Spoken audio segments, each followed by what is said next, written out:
अच्छा कादिर, सिंस कल से रोनाल्डो भी बड़ा वायरल है, उन्होंने 24 घंटों में 15 मिलियन सब्सक्राइबर्स यूट्यूब पर हासिल किए हैं, तो आपको क्या लगता है कि हमारे पाकिस्तानी क्रिकेटर्स को भी क्या ये अप्रोच लेनी चाहिए अपने फैंस को, अपने फॉलोअर्स को इंस्पायर करने के लिए? क्योंकि एक अच्छा इनिशिएटिव था, सिंस रोनाल्डो की फ़ैन फॉलोइंग भी अच्छी है, वो फलाही काम भी बहुत करते हैं, तो हमारे पाकिस्तानी क्रिकेटर्स के लिए इसमें क्या मतलब आपको नज़र आ रहा है?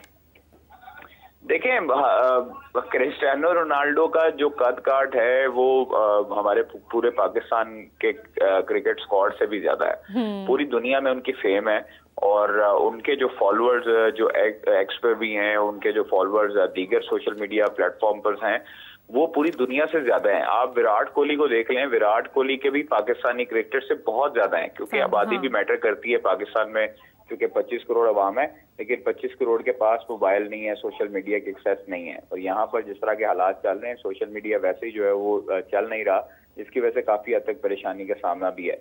लेकिन मैं समझता हूँ कि पाकिस्तानी क्रिकेटर्स में से बाबर आजम इस टाइम पर वाहिद हैं जिनकी पोस्ट जब लगाते हैं तो आगे रीच जो है वो काफी हद तक बढ़ती है। लेकिन क्रिस्टियानो रोनाल्डो की फैन फॉलोइंग पूरी दुनिया में है, पाकिस्तानी क्रिकेटर्स की भी दुनिया भर में है, लेकिन जहां पर यूरोपियन ममालिक में क्रिकेट को पसंद नहीं किया जाता, तो क्रिकेट की जगह फुटबॉलर जो हैं उनको ज्यादा प्रमोशन मिलती है और वो ज्यादा हद तक जो है वो मैं समझता हूँ कि क्रिकेटर से ज्यादा फेम हासिल करते हैं।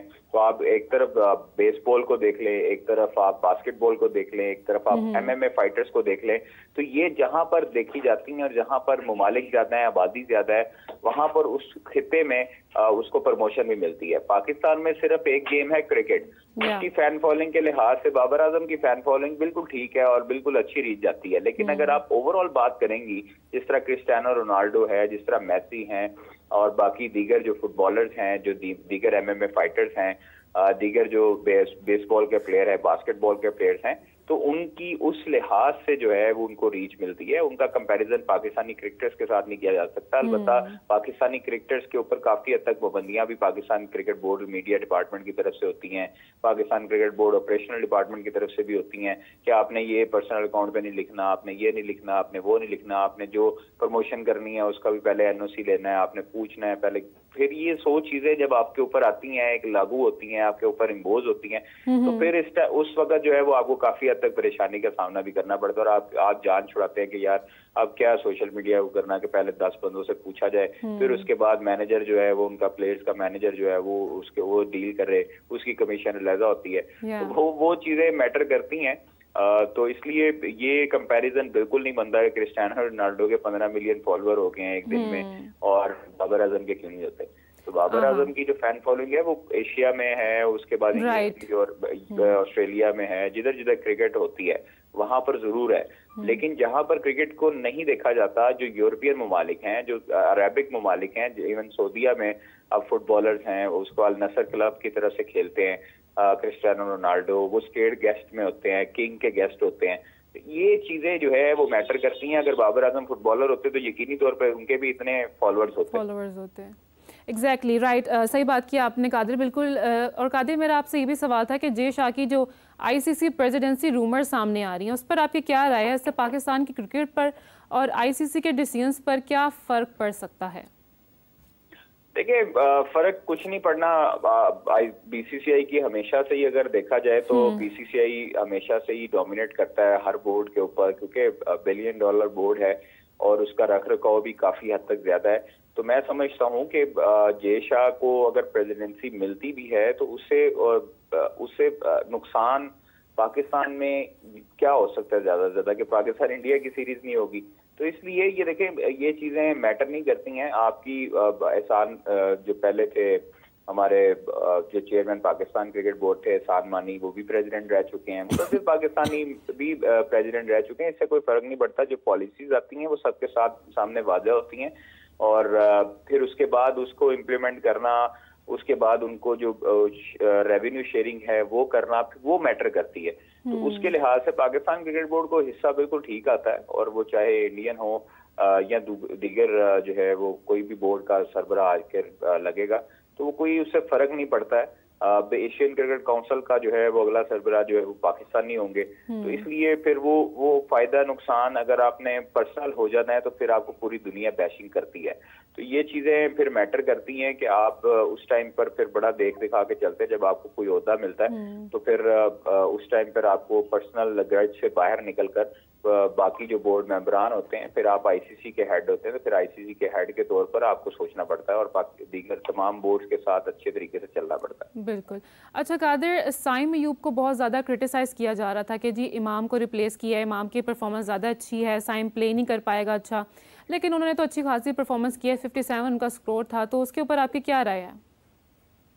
देखें, इमामुल हक को जो क्रिटिसाइज किया जाता रहा वो उनकी इंटेंट की वजह से किया जाता रहा, वो उनकी डिफेंसिव अप्रोच की तरह से किया जाता रहा।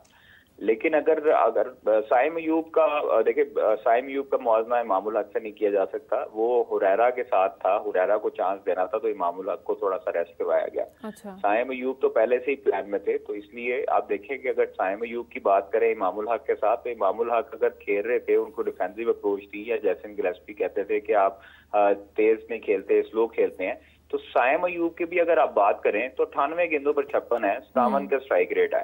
तो इतने ही स्ट्राइक रेट से इमामुल हक भी जो है वो खेलते रहे।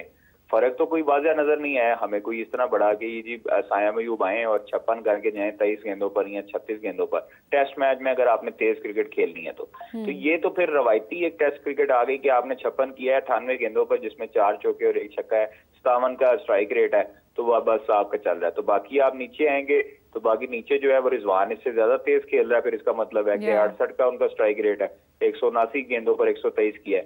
तो ये चीजें तो आपको टेस्ट क्रिकेट का हुस्न ही ये है कि आपने उसको विकेट्स को संभालना है, उसको फिर आपको जो लूज बॉल मिले उसमें आपने गैप तलाश करने हैं और आपको बआसानी मिल भी जाता है। तो ये इमामुल हक के साथ कंपैरिजन करना ये गलत है कि इमामुल हक एक सीनियर खिलाड़ी हैं, वो रैंकिंग में भी आ चुके हैं दुनिया की, और उन्होंने स्कोर्स भी किया है काफी अच्छी, उन्होंने सेंचुरीज भी करते रहे हैं, पाकिस्तान को मैचेस भी जितवाए। अच्छा कादिर, लास्टली आपके पास एमएमए से रिलेटेड क्या खबरें हैं, मिक्स्ड मार्शल आर्ट्स, क्या आपके पास खबर है लेटेस्ट उसके हवाले से?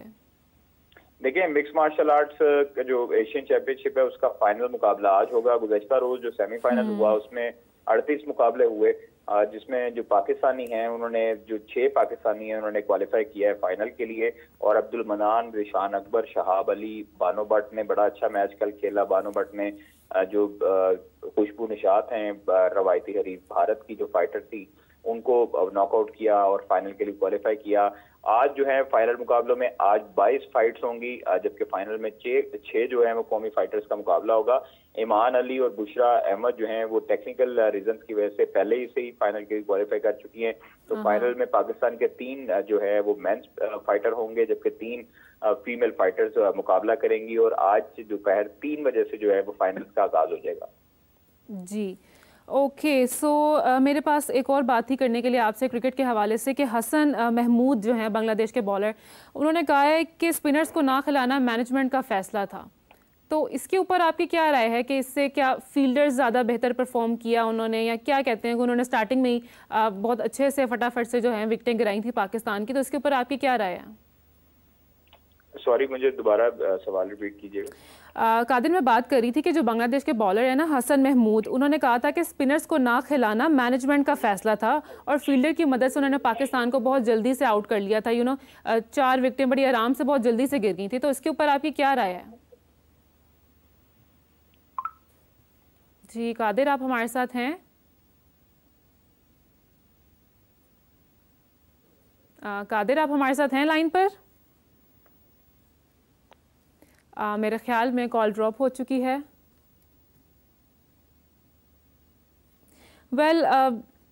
खबरें तो चल ही रही थी और कादिर ने हमारे साथ काफ़ी इंफॉर्मेशन जो है वो शेयर की है, एमएमए के हवाले से भी, क्रिकेट के हवाले से भी, और जो रोनाल्डो के बारे में उन्होंने बात की कि रोनाल्डो के जो कद काट के मुताबिक यहाँ पर कोई ऐसा क्रिकेटर नहीं है जिसका ऑब्वियसली रोनाल्डो की इंटरनेशनल फ़ैन फॉलोइंग है, लेकिन हमारे क्रिकेटर्स की भी है। बाबर बहुत इंटरनेशनली देखे जाते हैं, पसंद किया जाता है उन्हें, लेकिन ये इनिशिएटिव थोड़ा डिफरेंट है कि आप अपनी फील्ड से हटकर एक दूसरी फील्ड में स्टेप इन कर रहे हैं, लोगों को इंस्पायर कर रहे हैं। एक डिफरेंट फील्ड है, डिफरेंट इनिशिएटिव है, कुछ उससे अच्छा मैसेज आ सकता है और आप कोई डिफरेंट चैरिटी वर्क भी कर सकते हैं उसके थ्रू। तो चलिए, आज का जो प्रोग्राम था वो यहीं तक था। आगे देखेंगे कि पाकिस्तान की जो परफॉर्मेंस है वो कहाँ तक पहुँचती है। अभी आज दूसरा दिन है टेस्ट सीरीज़ का, तो देखते हैं आगे क्या होता है।